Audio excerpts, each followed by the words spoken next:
अस्सलाम वालेकुम जी। दूसरी एवोल्यूशन की दूसरी वीडियो के साथ मैं हाजिर हूँ। थ्योरी ऑफ ऑर्गेनिक एवोल्यूशन में लामार्किज्म को पढ़ने के बाद आज डार्विनिज्म की बात हम करेंगे। अगर आपने लामार्किज्म की थ्योरी नहीं देखी है तो प्लीज़ आप इसी वीडियो के डिस्क्रिप्शन लिंक में भी आप पहले लामार्किज्म की थ्योरी को देखें, फिर आप डार्विनिज्म की थ्योरी को जब आप पढ़ेंगे देखेंगे तो आपको इसमें कोई प्रॉब्लम ज़्यादा महसूस नहीं होंगे। जो बातें मैंने इससे पहले, चूँकि ये 6 वीडियो है चैप्टर नंबर 24 एवोल्यूशन के चैप्टर के, तो जो बातें मैंने पहले 5 वीडियो में की है, मैं ज़्यादातर आपके टाइम को बचत करने के लिए, सेव करने के लिए उन बातों को मैं इग्नोर करूँगा। ठीक है ना? तो जी शुरू करता हूँ जी। डार्विनिज्म जैसे लामार्क ने काम शुरू किया इसी तरह डार्विन ने भी काम शुरू किया, लेकिन लामार्क और डार्विन के काम में बहुत ज्यादा फर्क था। डार्विन जो था वो बेचारा इतना अच्छा काम नहीं करता था, आपने खुद उसकी थ्योरी पर ऑब्जेक्शन देख ही लिए। लेकिन डार्विन के काम आज भी ये एवोल्यूशनरी आइडिया में इसको हम पायनियर समझते हैं, यानी फाउंडर ऑफ एवोल्यूशन हम इसे कहते हैं। ठीक है ना? इसका पूरा नाम रॉबर्ट चार्ल्स डार्विन था, जो कि उसने एक इंग्लिश साइंटिस्ट था, प्रोफेसर साहब था। ग्रेजुएशन के बाद फिर उसने जी एक काम शुरू किया, origin of species bye means of natural selection. एक किताब लिखा, यानी डार्विन इस काम पर सर्च कर रहा था कि कैसे नई स्पीशी बन जाती है एवोल्यूशन से।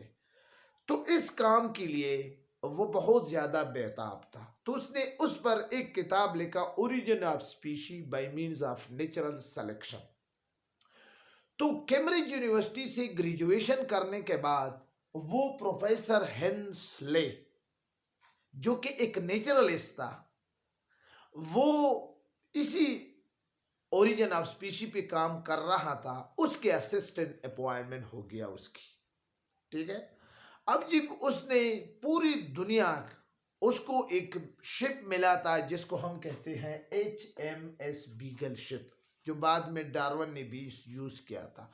उसने 5 साल में मुख्तलिफ आइलैंड, मुख्तलिफ जजीरों पर, जजीरा उसको कहते हैं जिसके चारों तरफ पानी हो और दरमियान में खुश्की हो, तो साउथ अमेरिका हो गया, ऑस्ट्रेलिया हो गया, पैसिफिक हो गया, इन जजीरों का, इन आइलैंड का उन्होंने विजिट किया 1831 से लेकर 1836 तक। ठीक है? 5 साल उसने इस जजीरों में जो मुख्तलिफ प्लांट है, फ्लोरा और पाना, जो मुख्तलिफ एनिमल है, वो देख लिए। ठीक है ना?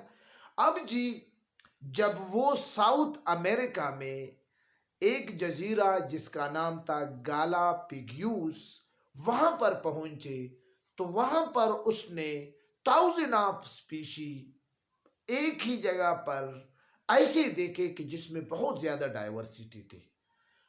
यानी उसने 15 ऐसे परिंदे देखे जिसकी बीक यानी चोंच मुख्तलिफ था। इसी तरह मुख्तलिफ किस्म के जानवरों को देखा।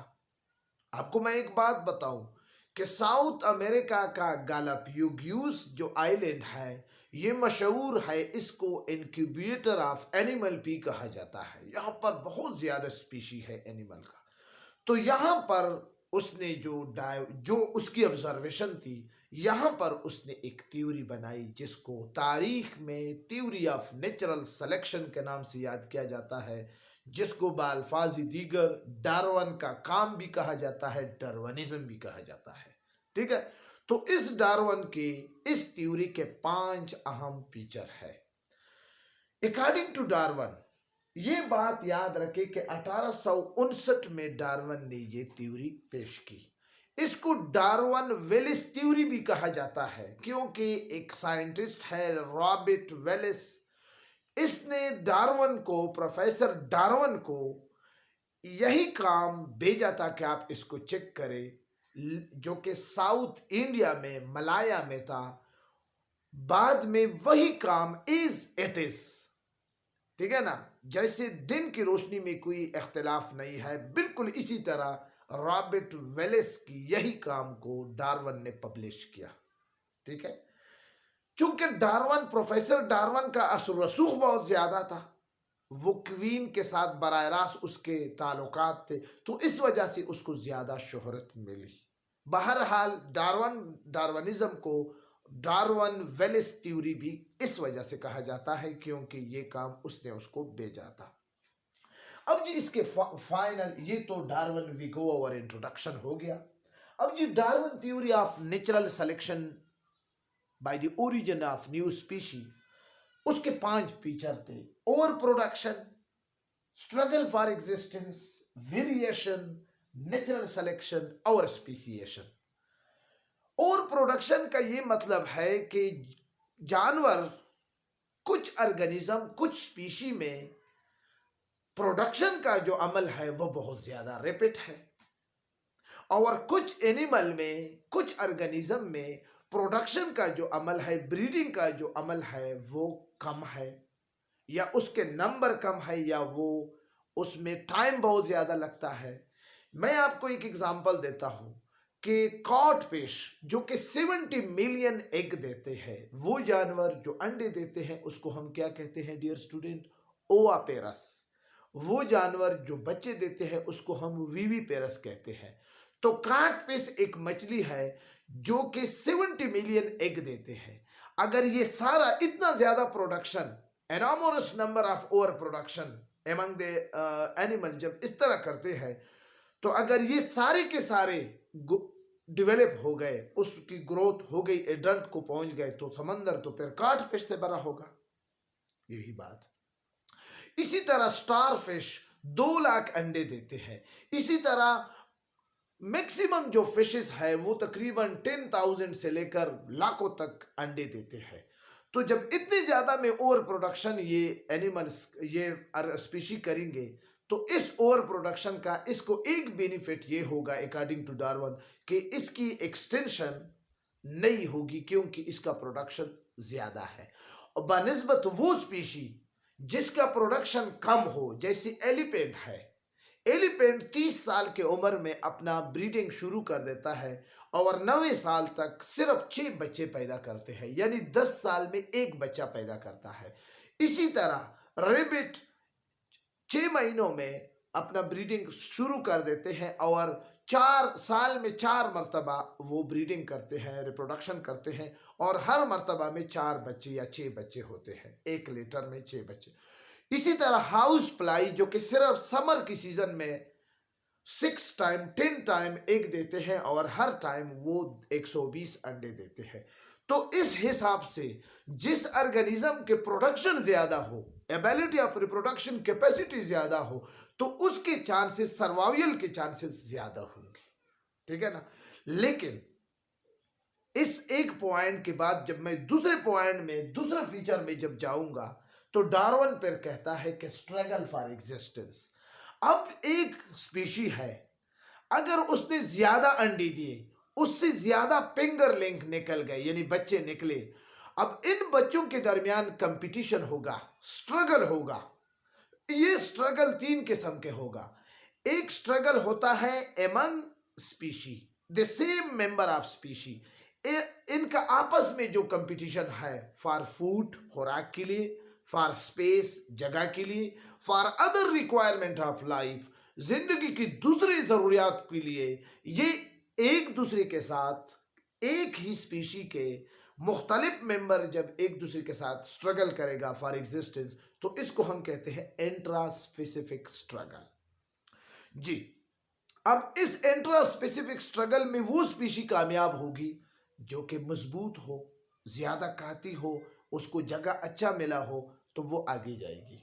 दूसरा स्ट्रगल फॉर एग्जिस्टेंस के टाइप है inter struggle for. Inter struggle का ये मतलब है कि दूसरी स्पीशी, अब समंदर में सिर्फ काट फिश तो नहीं है, दूसरे स्पीशी भी है, क्रोकोडाइल है और स्टार फिश है और जी सलमान फिश है और दूसरे मुख्तलिफ किस्म के जानवर है, इनवर्टिब्रेट और वर्टिब्रेट है।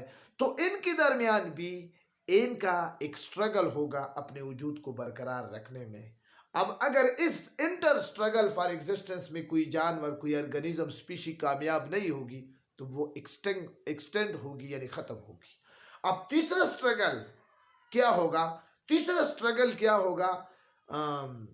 Environmental struggle. अब माहौल में ज्यादा बारिशें आने से, ज्यादा तूफान के आने से, तेज हवाओं की वजह से, ज्यादा गर्मी की वजह से, ज्यादा सर्दी की वजह से, ज्यादा बर्फबारी की वजह से एनवायरमेंट में, एनवायरमेंटल स्ट्रगल फॉर एग्जिस्टेंस में ये चीज़ें भी आ जाती हैं तो फिर किसी स्पीशी को अपना वजूद बरकरार रखने के लिए बहुत ज़्यादा स्ट्रगल करनी पड़ती है। तो जो ऑर्गेनिज्म ज़्यादा प्रोडक्शन करेगा और फिर वो स्ट्रगल फॉर एग्जिस्टेंस में, एंटर स्ट्रगल में भी,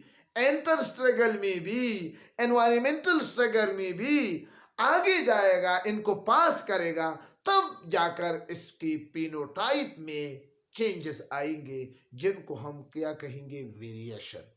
ठीक है ना? अब जो स्पीशी प्रोडक्शन के लिहाज से भी कम और स्ट्रगल या एंटर या एनवायरमेंटल स्ट्रगल फॉर एग्जिस्टेंस में भी कम, नाकाम, तो फिर ये आगे वेरिएशन की स्टेप को नहीं जा सकती। ठीक है ना? अब जब वेरिएशन की मरहले में जब ये स्पीशी जाएगी, ये कामयाब स्पीशी, तब ये बहुत तादाद में भी कम होगी लेकिन ये मजबूत होगी, हर किस्म के हालात से इसका सामना हो गया होगा। अब जब इस ऑर्गेनिज्म के फिनोटाइप में जो चेंजेस आएंगे तो यही चेंजेस आगे जाकर, अगर ये चेंजेस ऐसे आए हो जो कि यूजफुल वेरिएशन की सूरत में हो, यूजफुल वेरिएशन दो, अब वेरिएशन दो किस्म के हैं, एक वेरिएशन है यूजफुल, एक वेरिएशन है harmful. Useful variation survival value की चांस को इंक्रीज करता है और हार्मफुल वेरिएशन की सर्वाइवल वैल्यू की चांस को डिक्रीज करता है। अगर ये वेरिएशन हार्मफुल हो तो फिर ये स्पीशी इस स्टेप में क्या होगी? नाकाम होगी। ठीक है?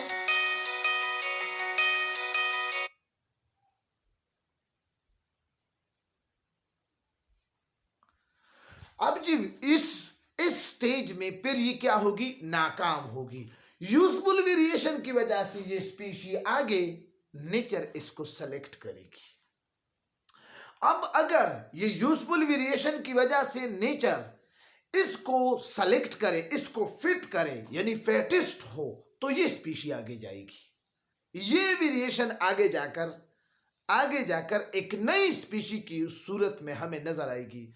जब ये सारे वेरिएशन, जब ये सारे चेंजेस इकट्ठा एक ही स्पीशी के अंदर, एक ही मेंबर के अंदर जमा हो जाए और उनसे एक नई स्पीशी लाखों साल बाद, बिलियन ऑफ ईयर बाद, देखो इवोल्यूशन का प्रोसेस एक दिन का नहीं, एक साल का नहीं, 1000 साल का नहीं, बल्कि लाखों साल के बाद होता है।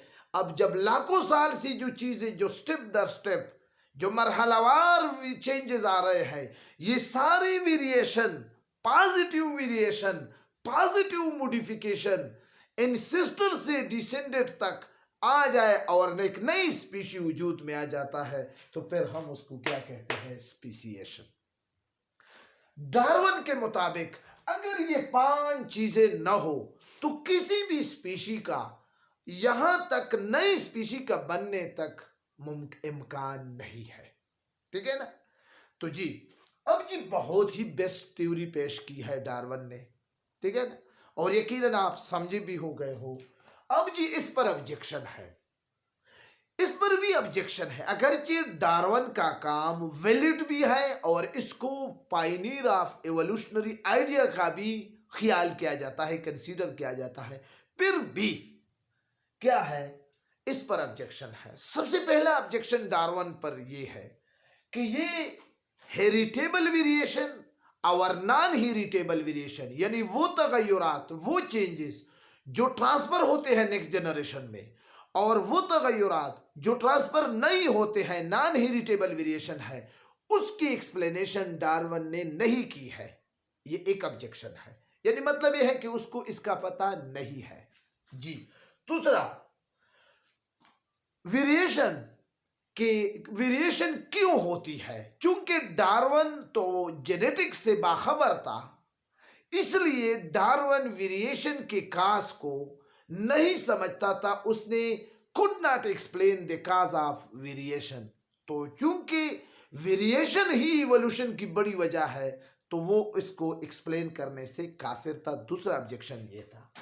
तीसरा ऑब्जेक्शन, वो क्या करते हैं, वेरिएशन पर स्ट्रेस देते थे, लेकिन म्यूटेशन को वो नहीं समझते थे। वो म्यूटेशन को जो डीएनए में, जो जीन के अंदर हेरिटेबल चेंज आ जाए, उसको वो इग्नोर करते थे। तो अब जी इस इग्नोरेंस से क्या हुआ, ये उसका एक उस पे ऑब्जेक्शन हुआ, चूंकि म्यूटेशन ही की वजह से नई स्पीशी वजूद में आती है। अब जब आप म्यूटेशन को इग्नोर करेंगे तो फिर वेरिएशन तो इतना नई स्पीशी को डेवलप नहीं करते ना। तो ये तीसरा चौथा ऑब्जेक्शन था जी। चौथा ऑब्जेक्शन वो क्या था, वो नेचुरल सिलेक्शन की प्रेजनेस को एक्सप्लेन नहीं कर सकते थे। He could not explain the presence of natural selection, कि भाई किस तरह फिटेस्ट है, वो इस चीज को एक्सप्लेन नहीं करते थे, नहीं कर सकते थे। तो ये चौथा ऑब्जेक्शन है। पांचवा objection, he could not explain the presence of vestigial organ. वो फंक्शनल लेस ऑर्गन जो किसी काम का नहीं होता, बॉडी के अंदर तो होता है लेकिन काम नहीं करता, और इवोल्यूशन के हवाले से एक मजबूत एविडेंस है, वो वेस्टिजियल ऑर्गन को नहीं जानते थे, उसको एक्सप्लेन भी नहीं कर सकते थे। तो ये 4-5 ऑब्जेक्शन की वजह से थ्योरी ऑफ ऑर्गेनिक इवोल्यूशन में जो डार्विन का लामार्क के निस्बत तो अच्छा काम था, लेकिन उसको इन वजूहात पर, इन ऑब्जेक्शन पर उनको रिजेक्ट किया गया। ठीक है ना। अब इसके बाद फिर एक नई न्यू डार्विनिज्म, चूंकि उस वक्त 1850-51 में मेंडल भी काम कर रहा था, तो मेंडल के काम म्यूटेशन प्लस एनवायरनमेंट की थ्योरी को, जेनेटिक्स को जब उसने इकट्ठा कर लिया, तो फिर एक नई थ्योरी ऑफ ऑर्गेनिक इवोल्यूशन जो कि सबसे वैलिड है, अप टू डेट यही है, उसको हम न्यू डार्विनिज्म के नाम से याद करते हैं। वो इंशाल्लाह नेक्स्ट वीडियो नंबर 7 में आपके लिए मैं लाऊंगा। उस वक्त तक इजाजत चाहता हूँ, कमी बेशी की सूरत में माफ़ी चाहता हूँ। अपनी तरफ से बहुत ज़्यादा कोशिश की कि आपको मैं प्रॉपर तरीके से जल्दी शॉर्ट टाइम में बहुत ज़्यादा मवाद दूँ। आप इनसे स्क्रीनशॉट भी अपने लिए निकाल सकते हो, और इन चीज़ों को जब आप कापी और कलम के ज़रिए नोट करोगे तो आपको बहुत ज़्यादा फ़ायदेमंद होगा। इजाज़त चाहता हूँ, अपने दुआओं में याद रखें। खुदा हाफिज़।